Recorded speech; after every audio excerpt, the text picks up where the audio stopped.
जो सीख रहा है वो जिंदा है, जिसने बंद कर दिया वो शर्मिंदा है। बुक दुनिया की सबसे अच्छी फ्रेंड होती है। मैं बुक पढ़ना कैसे स्टार्ट किया, हम लोग इस वीडियो में जानेंगे। क्यों मुझे बुक पढ़ना इतना पसंद था।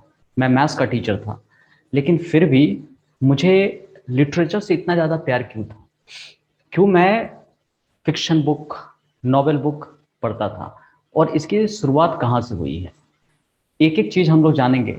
जब मैं क्लास 10th में था तो एसएसटी मुझे बहुत बोरिंग लगती थी।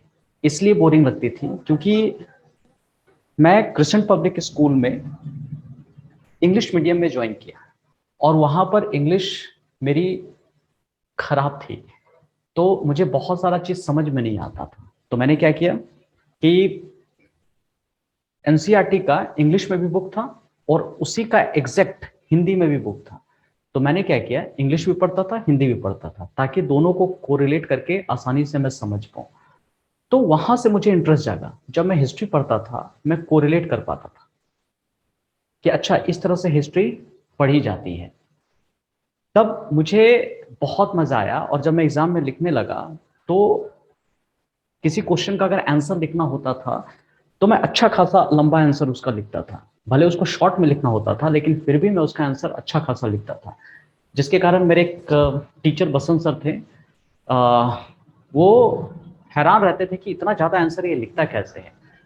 तो एक दिन गलती से मैं अपने फ्रेंड के पास जाकर के पढ़ रहा था, तो वहां पर मेरी दोनों बुक थी, हिंदी वाला भी इंग्लिश वाला। तो ऐसे जाकर के टर्न किए और देखा कि इसके पास, धर्मवीर के पास तो हिंदी भी है और इंग्लिश भी है। तो वो समझ गए कि अच्छा इस कारण से इसको ज़्यादा समझ में आता है, और एक एक कंसेप्ट बहुत अच्छी तरह से ये जानता है और उसको अपने लैंग्वेज में लिख देता है। वहां से मुझे एप्रिशिएशन भी मिला। थोड़ी डांट भी पड़ती थी। क्यों डांट पड़ती थी? क्योंकि किसी आंसर को थोड़ा लिखना होता था तो मैं बहुत ज़्यादा लिख देता था। तो मुझे लिमिट में लिखना सिखाया जाता था वहाँ, लेकिन फिर भी मैं बहुत ज़्यादा लिख देता था। और अच्छी बात इसलिए लगती थी कि सर मेरी तारीफ करते थे कि देखो ये कितना जानता है। मैं क्वेश्चनिंग भी बहुत करता था। तो वहाँ से मेरे को इंटरेस्ट जागा। उसके बाद 10th क्रॉस करने के बाद मेरा एक फ्रेंड मुकेश अग्रवाल, मेरा बहुत ही क्लोज फ्रेंड है। हम लोग साथ 10th पढ़े थे। मुझे स्टोरिया पढ़ने में इंटरेस्ट आने लगी। मैं ऐसी छोटे मोटे बुक पढ़ता था। उसने मुझे एक बुक दिया, सिडनी शेल्डन का, इफ टुमारो कम्स। उसने बोला कि यार इसको पढ़ना, बड़ा डिटेक्टिव नॉवेल है, सस्पेंस है, सब कुछ इसके अंदर है। तो बोला अच्छा। मैं ऐसे कैजुअली लेकर के पढ़ना स्टार्ट किया। मुझे लगा कि 4-5 पेज से ज़्यादा नहीं पढ़ पाऊंगा, लेकिन जब मैं 4-5 पेज पढ़ा ना, तो उसी 4-5 पेज ने मेरे को इंटरेस्ट जगा दिया। और यकीन मानिए, मैं 3 दिन में इतनी मोटी बुक, करीब 700-800 पेज का, या एग्जैक्टली मेरे को याद नहीं है, लेकिन अच्छा खासा मोटा बुक था वो। उस बुक को मैंने 3 दिन में खत्म कर दिया। मैं कुछ इवन मेरे को लगता है कि मैं तो स्कूल भी बंक मार दिया था उस बुक को खत्म करने में। मेरे को बहुत मजा आया। मैं अपने फ्रेंड को फोन किया कि वाह ये तो कमाल का बुक है, मुझे और इसकी सीरीज चाहिए। तो उसने बोला मेरे पास और सीरीज नहीं है, यही एक बुक थी। फिर मैं ढूंढना स्टार्ट किया कहाँ से मिलेगा। मैं पुराना दुकान में गया और वहां पे ढूंढना स्टार्ट किया। कहते हैं ना कि जहां पर आपका अटेंशन जाता है वहां पे एनर्जी, या जहां पे एनर्जी जाती है, अटेंशन जाता है, वो चीज एक्सपैंड करती है। तो जब मैं ढूंढना स्टार्ट किया, मुझे सिडनी शेल्डन की लगभग 18 बुक उन्होंने लिखा था, 18 बुक लिखा था। सब मुझे चाहिए, सब मुझे पढ़ना। मैं पागलों के जैसा ढूंढना स्टार्ट किया, और सच में मेरे को एक एक बुक करके मिलना स्टार्ट किया। कुछ न्यू बुक खरीदा, बहुत सारा पुराना बुक मिल गया मेरे को। कुछ पुराने दुकान में कम कॉस्ट पर मैंने उस बुक को परचेस कर लिया, और सारा का सारा कलेक्शन भी मैंने कर लिया। 18 का 18 बुक मेरे पास फिजिकल फॉर्म में था, और मैंने एक एक बुक करीब 2 बार 3 बार करके पढ़ा भी। इतना मुझे मजा आया, क्योंकि सस्पेंस भी था, थ्रिल भी था, रोमांस भी था, सब कुछ उस बुक में था। और लिखने का स्टाइल भी बहुत अच्छा था, सिंपल लैंग्वेज में। मेरा फेवरेट जो राइटर सिडनी शेल्डन है। तो उसके बाद फिर जब मैं केवी नंबर 1 में क्लास 11th में एडमिशन लिया, तो वहां पर एक टीचर आए, बी प्रसाद, इंग्लिश के टीचर थे। उनका इंग्लिश का प्रोनाउंसिएशन बहुत अच्छा था, और वो भी बहुत सारे बुक के बारे में इंकरेज करते थे। मुझे उनसे भी बहुत आइडिया मिला। उनका प्रोनाउंसिएशन बहुत अच्छा था। हालांकि मैं उनके जैसा बन नहीं पाया इंग्लिश में, लेकिन ट्राई करता था कि उनके जैसा मैं बोलूँ, उनसे मैं कुछ सीखूं। वो जो बुक रिकमेंड करते थे मैं पढ़ता था वहाँ पर। और सबसे मज़ेदार बात जो बता रहा हूँ, उसी दौरान मुझे इंग्लिश के साथ साथ हिंदी बुक पढ़ने में बहुत मज़ा आने लगा। मैं हिंदी की बहुत सारी पोएट्री में पढ़ने लगा, जैसे कुरुक्षेत्र हो गया, परशुराम की प्रतीक्षा हो गई, या फिर मधुशाला हो गया। कुछ इस तरह के बुक, रामधारी से दिनकर का मैक्सिमम बुक मैं पढ़ लेता था, उर्वशी है, मतलब ये सब बुक पढ़ने मुझे इतना मजा आने लगा, मैं कुछ बता नहीं सकता हूँ। उस टाइम अगर ये सोशल मीडिया होता ना, तो एक एक चीज करके मैं वहां पर प्रोजेक्ट करता। तो मैं इस एनर्जी को कहाँ निकालता था? मैं होम ट्यूशन लिया करता था, बच्चे लोगों को पढ़ाया करता था। तो वहां पर जाकर के जो भी मैं मैथ्स पढ़ाता था जनरली, तो मैथ्स के साथ साथ अगर 1 घंटा मैं मैथ्स पढ़ाता था तो 15 मिनट में स्टोरियां सुनाता था, जो खुद पढ़ के जाता था, स्टोरी सुनाता था, इंग्लिश में बातें करता था। बच्चे लोगों को भी बहुत मजा आता था, और खास करके मुझे मजा आता था जब मैं लिटरेचर, स्टोरी, ये सब के बारे में बात करता था। तो मैं भूल जाता था कि मैं मैथ्स टीचर हूँ। अगर मुझे मार्क्स देना हो कि 10 में मैथ्स को कितना मार्क्स दोगे, 10 में से इंग्लिश लिटरेचर और नॉवेल ये सब जो पढ़ते हो तो कितना मार्क्स दोगे, मैं ये सब जो बुक पढ़ता था, fiction book, non fiction book, तो इसमें 10 में 10 दूंगा। लेकिन मैथ्स पढ़ाने में या मैथ्स पढ़ने में फिर मेरा इंटरेस्ट थोड़ा थोड़ा कम होने लगा। 10 में मैं 8 मार्क्स दूंगा उसमें। और बच्चों लोग को भी मैं सिखाता था।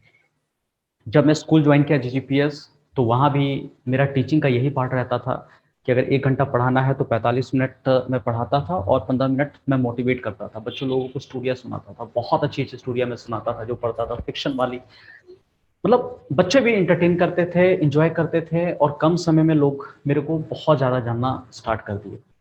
वो मेरा बेस्ट पार्ट था। इतना मैं पोसेसिव था कि मैं 12th के बाद जब एयरफोर्स गया, तो मेरे सूटकेस में कपड़े कम थे लेकिन बुक ज़्यादा था। और जितने भी कपड़े रखा था ना, हर कपड़े के अंदर बुक डाल डाल के मैंने रखा हुआ था।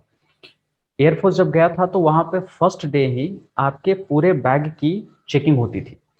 इस चेकिंग में क्या होता है कि कोई भी अगर आप अनवांटेड चीज घर से लेकर आए हैं तो वहां सीज कर दी जाती थी, रख लिया जाता था। जब ट्रेनिंग कंप्लीट होता था तब आपको दिया जाता था। तो मैंने दिमाग लगाया कि कैसे बाकी सब चीज चला जाए लेकिन ये बुक मेरा कम से कम रह जाए। तो ये सारा बुक को मैं कपड़े के नीचे, या कोई बगल में फ्रेंड था उसको दे दिया कि मैं 1 घंटे के बाद जब हम लोग जाएंगे रूम में, तो वहां से मैं वो सारे बुक तुमसे ले लूंगा। और लगभग मैंने सारा बुक बचा दिया। सारा बुक बचा करके अपने रूम में जहाँ पे ट्रेनिंग हो रही थी वहां लेकर के गया। मैं चुपके से रात में पढ़ता था उन सारे बुक को, बहुत मजा आता था। मुझे लगता था कि यार इसके बिना मैं जी नहीं पाऊंगा। इवन मैं ये भी प्लान किया था कि एयरफोर्स में जाकर के जब मैं वहां पर जाऊंगा तो जितने भी ऑफिसर लोग होंगे या फिर जितने सीनियर लोग मेरे होंगे उनके बाल बच्चों को मैं पढ़ाऊंगा। बुक मैथ्स भी पढ़ाऊंगा, साथ साथ नॉवल के साथ कनेक्ट करूंगा, स्टोरियां मैं बताऊंगा ताकि उन लोगों को भी मजा आएगा। ये मेरे अंदर का काम था मतलब। और जब मैं नॉवेल पढ़ता था ना, एकदम कैरेक्टर में पूरी तरह से मैं डूब जाता था। समझो कि किसी एक पर्सन के बारे में बात हो रही है तो मैं फील करता था कि वो कैरेक्टर मैं ही हूँ। मतलब इस तरह से मैं नॉवेल को पढ़ा करता था। जेन्युइनली कहा जाए तो मेरा समय कैसे बीतता था, मैं अंदर से इतना झूमता था, मैं बता नहीं सकता हूँ। एयरफोर्स छोड़ने के बाद फिर मैं वापस आया धीरे धीरे। मैं सोचा रोजी रोटी कहाँ से चलेगी, तो मैं फिर से पढ़ाना स्टार्ट किया, होम ट्यूशन किया, बुक थोड़ा थोड़ा पढ़ता था। लेकिन ज़्यादा मैथ्स मैं पढ़ाता था। और फिर धीरे धीरे करके मेरा मैथ्स ट्यूशन क्लासेस जमने लगा। फिर मैं ज़्यादा वहाँ पे इन्वॉल्व होने लगा। मैं बहुत सारी गलतियाँ भी की कि मुझे लिमिट में रहना चाहिए था, लेकिन वो सब आइडिया मेरे को नहीं था कि कम काम करना है और प्रॉपर तरीके से काम करना है। तो मैं सोचा कि क्यों ना अपना लेवल को और एक्सपेंड किया जाए। मैं 11th 12th को भी पढ़ाने लगा, स्कूल भी ज्वाइन किया, प्लस सुबह में भी क्लासेस लेना स्टार्ट कर दिया, और भी टीचर को हायर किया, फिर रूम को एक्सपेंड किया, अपने एक्सपेंसेस बढ़ाते चले गए। बहुत सारी गलतियां मैंने की। अंदर से पूरा पैशन था कि दुनिया जीत लूंगा, लेकिन स्किल, नॉलेज नहीं था कि कैसे ये सब काम किया जाता है, कैसे हायरिंग की जाती है, कैसे डेलीगेशन किया जाता है, फ्रेमवर्क कैसे बनता है, स्टेप कैसे लिखी जाती है, किसी से काम कैसे करवाया जाता है। एग्जैक्टली मुझे कुछ भी नहीं पता था। हाँ, बस ये पसंद आ रहा है, इसको खोल देना है, यहाँ पर आगे बढ़ना है, एनर्जी लगा दो, पैसा लगा दो। और कैसे उसको मैनेज किया जाता है वो चीज़ मेरे को नहीं पता था। तो जिसके कारण मुझे दिक्कत आई। तो फिर ये नॉन फिक्शन बुक से, हालांकि मैं स्पिरिचुअल बुक भी पढ़ना स्टार्ट कर दिया था, that is Bhagavad Gita, Bible, बहुत मजा आता था ये सब पढ़ने में। लेकिन सेल्फ हेल्प बुक पढ़ने का नॉलेज कब आया, जब मैं पूरी तरह से बिखरने लगा। मैं बिजनेस खोल दिया, स्कूल, 3 3 स्कूल में खोल दिया। जो मेरा इंस्टीट्यूट चलता है, डाविंसी इंस्टीट्यूट, ये लगभग बहुत बड़ा हो गया था, करीब 8 10 रूम मैंने ले लिया, उसके एक्सपेंसेस भी बढ़ने लगे। लेकिन उस हिसाब से प्रॉफिट में बुक नहीं करता था, मुझे आइडिया नहीं था कि कितना प्रॉफिट लेना था। 80-20 रेशियो, 20% ही मैं प्रॉफिट रखता था, उसमें भी सब कुछ मेरे को चलाना होता था। तो ये मेरे को थोड़ा कर्ज में ला के डाल दिया, जिसके कारण मेरे अंदर फ्रस्ट्रेशन बढ़ने लगी। मैं फोकस भी नहीं कर पाता था पढ़ाने पर, पढ़ने पर, मैनेज करने पर। तो जिसके कारण फिर मैं सेल्फ हेल्प बुक की तरफ बढ़ना स्टार्ट किया। पहला सेल्फ हेल्प बुक जो मैंने पढ़ा वो रॉबिन शर्मा का था, the monk who sold his Ferrari. वहां से मुझे कुछ इंसाइट मिलने लगी, कुछ आराम मेरे को मिलने लगा। फिर द सीक्रेट मैंने पढ़ा कि अपने थॉट प्रोसेस को कैसे मेंटेन किया जाता है, हाई फ्रीक्वेंसी में कैसे रहा जाता है, एक्टिंग एज अ प्रिंसिपल क्या है। तब से मैं जाकर के सेल्फ हेल्प बुक ज्यादा पढ़ रहा हूँ, कुछ स्किल वाली, बिजनेस कैसे किया जाता है, स्टार्टअप कैसे किया जाती है, मार्केटिंग क्या होता है, कैसे कस्टमर को डिलीवर किया जाता है, आपका कस्टमर कौन है, टारगेट कस्टमर कौन है। तब मेरे को धीरे धीरे ये सब बातें क्लियर होने लगी। फिर मैं सेल्फ हेल्प इंडस्ट्री में इन करना स्टार्ट किया। और फिर मुझे लगा कि नहीं, अगर खुद को जानना है ना तो पढ़ाना स्टार्ट करो। खुद सीखने का सबसे अच्छा तरीका है पढ़ाना, क्योंकि जब पढ़ाने पॉइंट ऑफ व्यू से आप जाते हो ना तो आपके अंदर और भी क्लियरिटी आती है। जब आप डिलीवर करते हो, किसी को शेयर करते हो, ऐसा नहीं है कि आप कभी जब सक्सेसफुल हो जाओगे तब जाकर के आप पढ़ाओगे, नहीं, ये सिखाओगे। जब आप सिखाने लगोगे तो ऑलरेडी सक्सेसफुल हो जाओगे, ये तरीका होती है। फिर मैं डिसाइड किया, लगभग 17 साल मैं अपने आप को जब एनालाइज कर रहा था कि कब से मेरे अंदर ये फीलिंग उठ रही है, ये बुक पढ़ने की, लोगों को बताने की, कब से मेरे अंदर फीलिंग हो रही है। तो लगभग 2004 से लेकर अभी तक मैं देखता हूँ ना, तो वो चिंगारी अभी भी लगी हुई है और ज्यादा बढ़ रही है। जब भी मैं इसके बारे में बात करता हूँ, डूब जाता हूँ, आज भी समय का पता नहीं चलता है, मैं अंदर से झूमने लगता हूँ। 17 साल से मैं इस ड्रीम को नर्चर कर रहा हूँ, 17 years। अब मेरे को डेफिनेटली इसी में जाना है, इसी में आगे बढ़ना है, खुद को समझना है, लोगों को भी सिखाना है। जो मैं सीख रहा हूँ, लोगों के एक्सपीरियंस से सीख रहा हूँ, मेरी जो एक्सपीरियंसेस है, मैं अपने आप को वॉच कर रहा हूँ, वो दुनिया को बांटूंगा मैं। और वो चीजें जो मेरे लाइफ को आसान बना रही है, मुझे अंदर से झुमा रही है, मेरे को सुकून पहुंचा रही है, वो सारी एक्टिविटी दुनिया को मैं शेयर करने वाला हूँ, दिल से शेयर करने वाला हूँ, ताकि दूसरे लोगों का समय बचे। जिस दर्द से मैं जिया हूँ, कहते हैं ना कि जब तक आपके अंदर दर्द नहीं होगा, उस दर्द को आप शेयर नहीं कर पाओगे, ताकि दूसरे लोग ये गलतियां ना करें, दूसरे लोगों का समय बचे। जो 17 साल मैंने, ठीक है, मैथ्स पढ़ाने में भी मुझे बहुत सारा चीज मिला, वो भी मेरा पैशन वाला काम था। लेकिन टाइम टू टाइम हमें चेंज करते रहना चाहिए अपने टेस्ट को। अब मेरा जो पूरा का पूरा फोकस है, सेल्फ हेल्प इंडस्ट्री, खुद को कैसे बेहतर बनाया जाए, मैनेजमेंट कैसे किया जाए, टाइम मैनेजमेंट कैसे होगा, स्टार्टअप कैसे खड़ा किया जाता है, मार्केटिंग क्या होती है, सारे स्किल जिससे एक आदमी ग्रो करता है, उसको टाइम फ्रीडम मिलता है, मनी फ्रीडम मिलता है, प्लेस फ्रीडम मिलता है, वो सब कुछ मैं सिखा रहा हूँ।